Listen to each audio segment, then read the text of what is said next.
So welcome to Disruptive Learnings, the latest edition of MEED's Market Talk series. I am Richard Thompson, the editorial director of MEED, and today we're going to be looking at forensic technical investigations into contract disputes. Contract disputes are a chronic problem in the Gulf construction industry, costing time, energy and of course money. And reducing the causes of disputes and resolving disputes more quickly will boost the industry and companies working in the industry. So to talk about this, I'm delighted that I'm joined today by Bill Haggart. Bill is the Head of Forensic Technical Services and is a partner at HKA. Welcome, Bill. How are you? Good, thank you, Richard. Can we just start then? What exactly are forensic technical services? Forensic technical services, Richard, it's a very, very wide subject. It could be, for example, the study of a design of a building or a construction methodology. It could be the analysis of a building structure. It could be the investigation into the cause of a fire. Very, very, very wide-ranging topic, but at its heart, forensic technical services is really an investigative process that seeks to understand how something was designed, how it was built, or why something went wrong. So you're looking at the engineering and the execution of the engineering on a project once there has been some problem. Are you investigating failures or is it contractual issues you're investigating? Both. Disputes come in different shapes, sizes and flavours. Some look at contractual disputes and some will look at very fundamental failures in, my background is buildings, so a building structure or MEP system, why something doesn't work. And when, if I, say I'm a client, a project client, and there's been a problem on one of my projects, is that when I call in a forensic technical expert? You know, when do I call you in and why do I call you in? More often than not, forensic technical services are called upon when something goes wrong. That could be in the construction industry, why a building took 4 years to be built and not the 2 years that was in the construction contract. Oh, so it doesn't even have to be an actual, you know, a structural failure. It can be just the fact that the project's not followed the plan. Absolutely. Other examples might be why a machine continually breaks down, or why did a fire start? So when a forensic technical expert is engaged, depends on the nature of the dispute. We can be called in to give some advice to a client at the very early stages of a dispute when the issues are starting to be understood, or at the very end of a project when the issues are fully understood and it's gone into a formal dispute process. Forensic technical experts can be called in to act as expert witnesses. So you'll be called in as an expert witness, presumably that's usually by one side of a dispute. Normally, will the other side of the dispute also have a forensic technical expert, in which case you're looking at the same facts and possibly coming up with different conclusions? Indeed, that's usually the case. Certainly has been the case in the disputes I've been involved in. You do get circumstances where an arbitrator will appoint an expert, a single expert, to act on behalf of the arbitrator independently of either of the parties in dispute. In either case, the duty of the technical expert witness is to the court or to the arbitrator, irrespective of who's paying the fees. The technical expert witness has to conduct an impartial and independent investigation into the cause of the issues for the benefit of the court, for the arbitrator. And what happens if there are two competing explanations from two different experts? Who is it down to a single person, an arbitrator, or is it, you know, who makes the sort of deciding decision? The job of the expert is to make the job easy for the arbitrator or for the judge to understand the nature of the technical issues. And when you've got experts on both sides, what happens is we often are quite far apart in our understanding of the issues, but through more investigation, discussion, collaboration, we home in on what the nub of the issue is, what the crux of the matter is. And that really helps the arbitrator, who might not be a technical person, to understand why something has gone wrong. And you know, in your years of experience of dealing with dispute resolution and causes of disputes, Is it possible to sort of quantify what in this region, what the primary causes are? Is it human error? Is it technical engineering error? Is it metal fatigue? What are the sort of common patterns? As with all things related to design and construction, it's horses for courses. Each year HKA publishes its insights into the cause and the value and the nature of disputes. In the Middle East, we've now looked at over 300 projects. These projects have an average capital cost of construction of almost $2 billion. And the average cost of the issues in dispute on each of these projects is just over $130 million. So the numbers can be significant. But by far the biggest primary cause of dispute across all of these projects is change in scope. Almost half, 45% of the projects that we've analysed identified change in scope as being a primary cause of dispute. Interesting. And that change of scope, is that some arbitrary change in scope because the client has changed his mind, or is it regulations have changed and there needs to be, what are the causes of changes in scope? Changes in scope, it comes up in every dispute that I've been involved in, and it's not the change in scope that's the issue. It's the understanding of what the change in scope is. And we have an old chestnut that comes up every single time. Is it design development, or is it indeed a contract variation? And that's the role of the technical expert to whittle down the cause, the root cause of the change in the scope.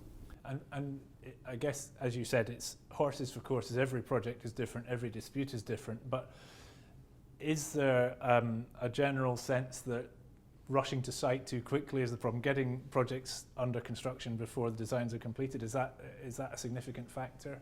I think almost certainly. In my career, which spans over 30 years, successful projects are the projects that have had time and cost invested at the very outset. Define the parameters that the project has to follow. Get the brief sorted, get the design sorted.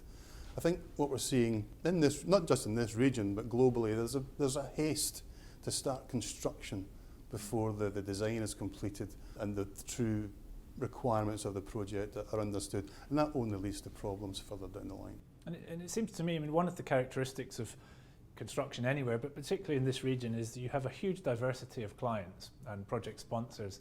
There's one fault line, which is public clients, government clients, and private sector developers. It seems to me that the private sector developers, particularly of real estate, will be keen to get their projects started so they can start commercialising them quickly. Is that where most of these disputes occur? Is it on the private sector real estate projects rather than the government sector? I couldn't actually say that there's a distinction between private and public sector. What is common is that quality or cost.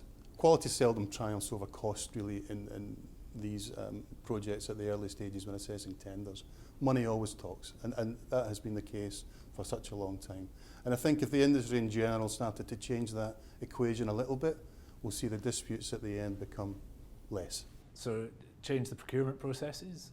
Change the attitude to the procurement process. Procurement process probably okay, but put more emphasis on the quality aspects of a submission rather than the cost. So the old lowest cost wins culture is something that we want to get away from. We've been wanting to get away from it, Richard, for some time now. Okay.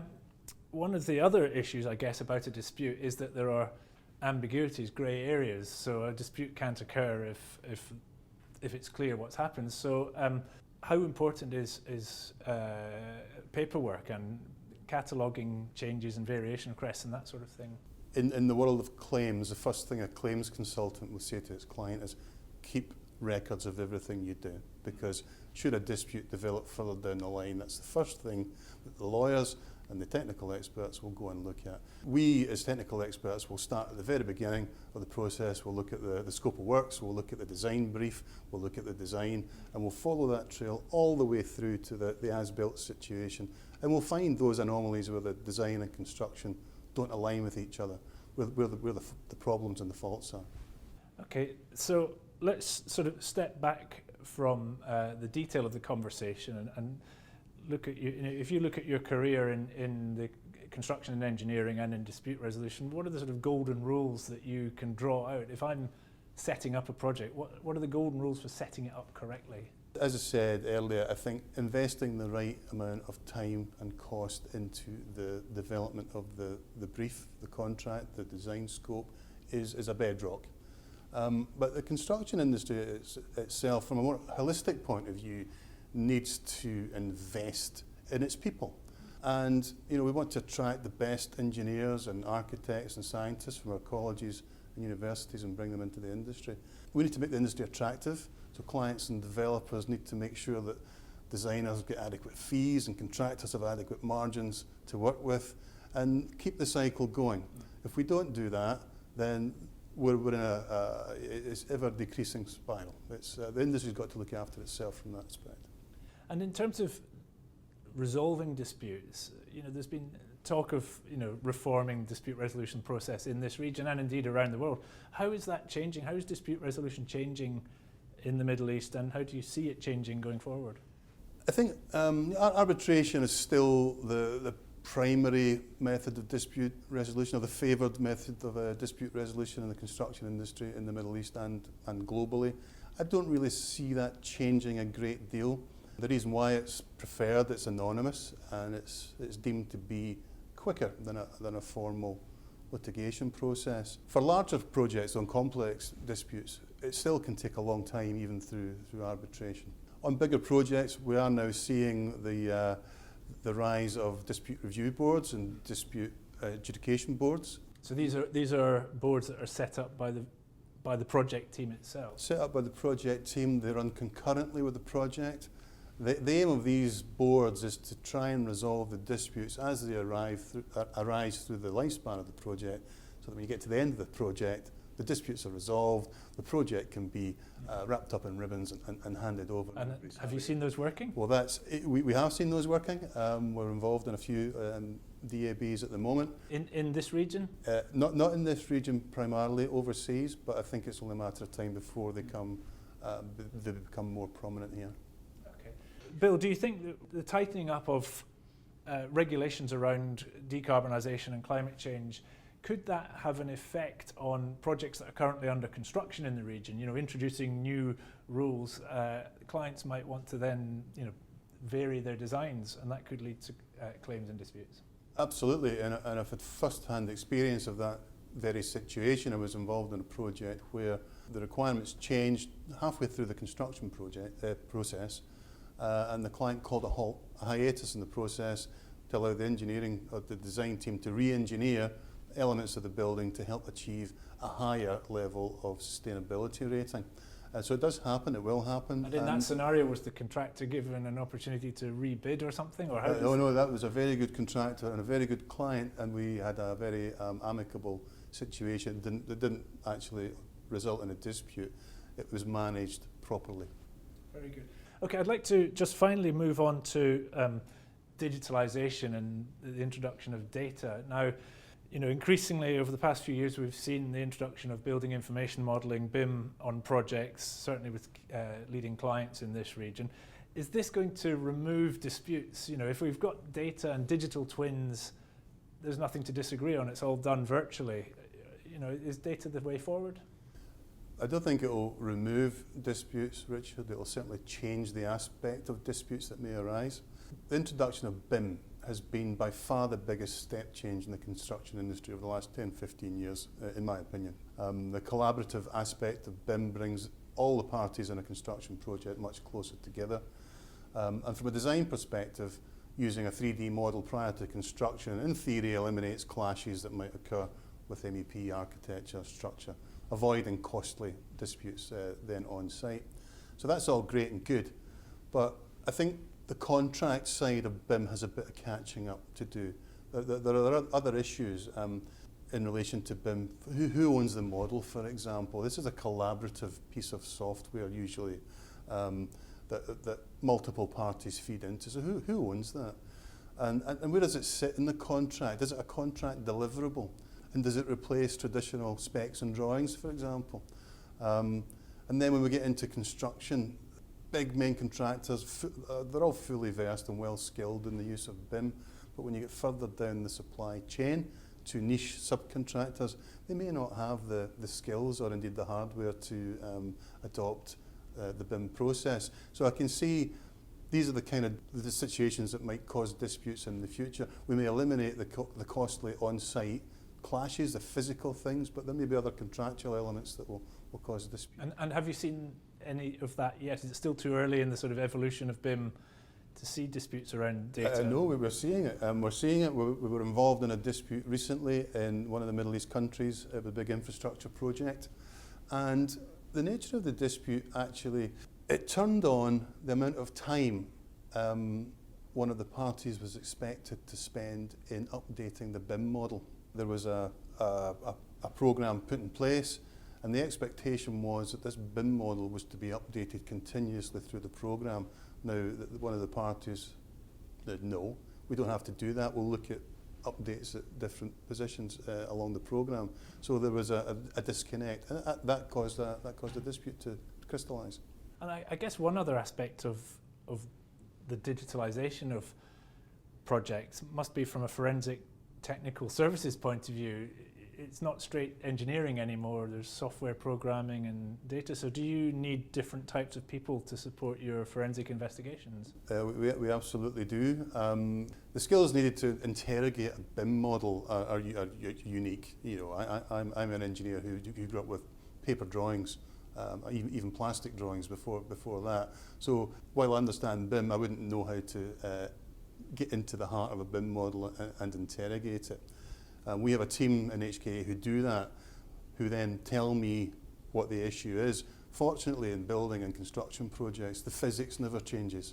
So the actual methodologies, the materials, the construction, the calculations, none of that changes. It's how actually unlock that from the BIM data. Very interesting. Well, Bill Haggart, partner and Head of Forensic Technical Services at HK, thank you so much for your time today and for your expertise, and good luck with your investigations in the future. Thank you very much.